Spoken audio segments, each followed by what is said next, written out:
The Batman from 2004 is such a great show. Character designs are sleek and fresh. The episode plots are always interesting. I can make an entire video about this show and its movie, which I eventually may. Check out Brown Table's videos, by the way. But this video is about one thing. The fact that the Joker in this show is easily the most underrated take on the Clown Prince of Crime.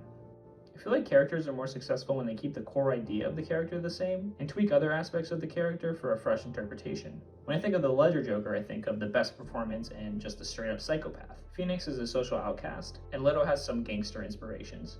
Let me just start by saying Kevin Michael Richardson in this show absolutely kills it with his voice work for Joker. The voice alone isn't really comparable to that of another Joker. I love how deep and creepy it is. I was feeling a bit screw loose, so I checked myself in. Between the show and the movie, he absolutely steals the show every time he's on screen. I also love his little theme that plays. I think out of all the Joker interpretations, this one is definitely the funniest. Not to say that the other ones aren't funny, I just laughed at this one a lot more. Like when I saw this part, I just started dying. Joker? I'm the Batman. The Batman? My biggest fan. Pudge, run this out to him, please. Also, a really unique aspect of this take of the Joker is how athletic he is. The Joker has been a character focused on two things in my mind. One, how he serves as a foil to Batman, and two, arguably even more so, his psychology. He's always been a psychological threat. For example, what mind games or traps will he set up? He's never really been a physical threat.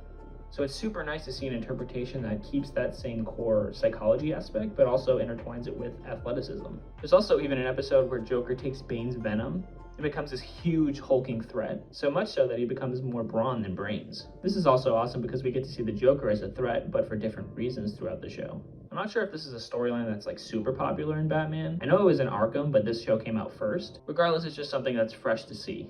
There's also an episode in season 2 called Strange Minds that has a genius plot. I don't know how this isn't a more mainstream Joker story, but essentially they go inside the Joker's mind. Also, I just love the episode where Batman and Joker switch roles.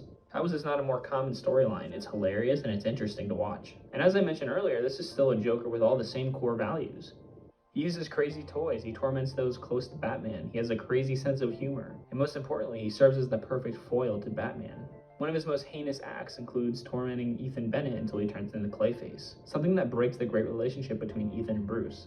Now, I'm not saying that this is the best ever interpretation of the Joker. I've always considered myself to be a Ledger and Hamill fanboy, but what I am arguing is that this is the most underrated version of the Joker. Thanks for watching.